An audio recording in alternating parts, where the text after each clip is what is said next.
So you're going to want to make your watercolors pretty wet. And you don't want to have chunky watercolors. You want plenty of water. If you want to make colors darker, you layer. You do one layer first, and then you come back with another watery layer, and then you get lots of beautiful colors. I'm using a big brush here. One of the things about painting is you can use different color brush. And oh, did you notice that I washed my brush off in between colors so that it wouldn't make the other colors dirty? It's a very important thing to do. Wash it off again. Picked a little bit of a dark color, playing with it. Now if it doesn't work totally, it's okay. I'm going to use a smaller brush here and try to get some more details. Now it's just playing, but some kiddos decided, oh, it looks like a volcano. Well, I didn't do that on purpose, but that happens sometimes in art where you make something, you do something, and other people think it looks like something else, and that can be really fun. It can be cool to hear what people think it is. So you should ask people, what does this look like? See what they say. And don't mind if they say something other than what it is. That's okay. It's not a big deal. It's actually really fun. You might notice these are warm colors. Yellow, red, and orange. So they blend together really nicely because they're all very similar and close to each other on the color wheel. You, in fact, can make orange by mixing red and yellow to make orange, right? Now I'm going to do my next one. Start with some brown. I'm going to add some texture, make a furry texture. Ooh, that's fun.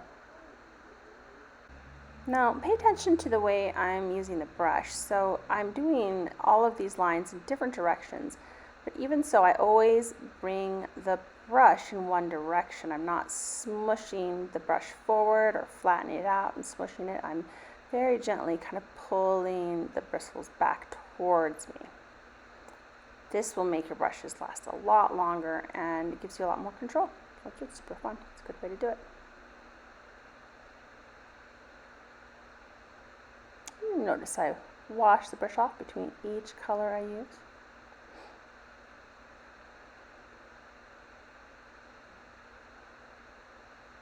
And this one is also warm colors. Lots of warm browns and oranges. A little bit of yellow. Doing pink ears.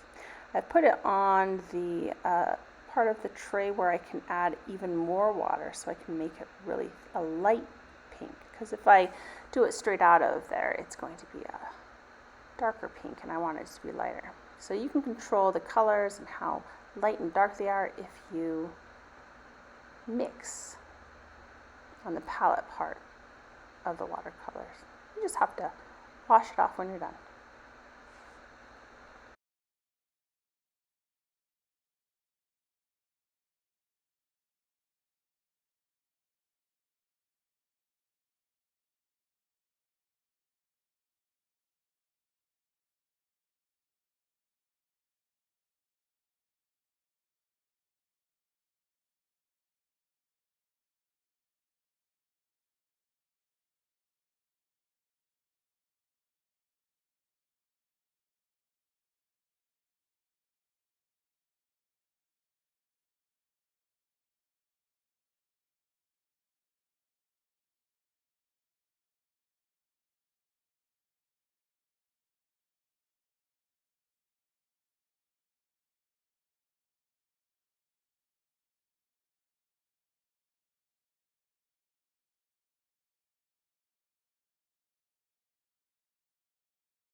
Well, now I am ready to put my totem pole together. It's going to be super fun.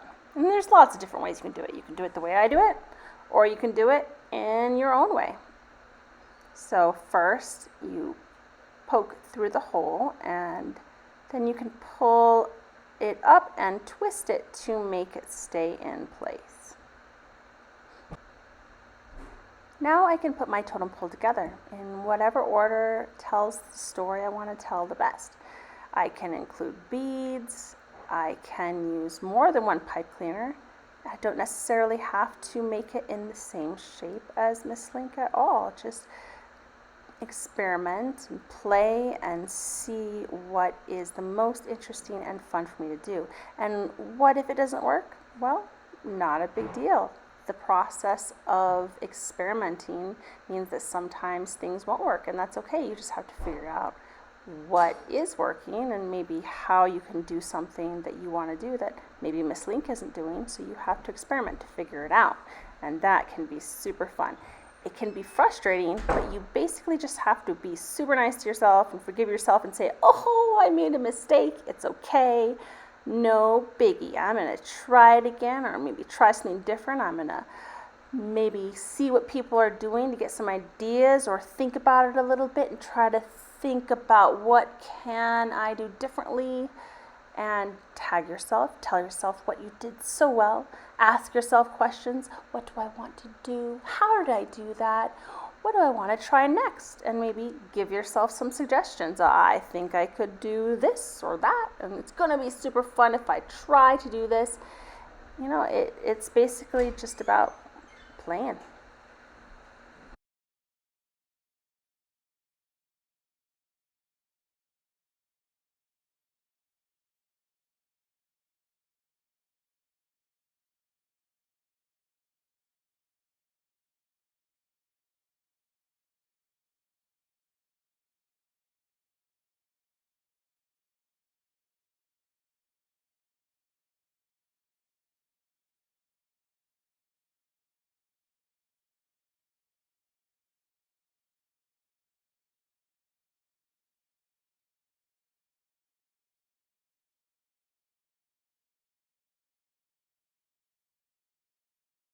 So now that it's finished, I'm going to kind of, twist the end of the pipe cleaner around the last neck so that it will stay in place. And that way, it's all stuck together. If you don't do that, beads might fall off, things might fall apart. That's okay. That's a learning process. Maybe you figure out a very different way to keep it all together. That's great.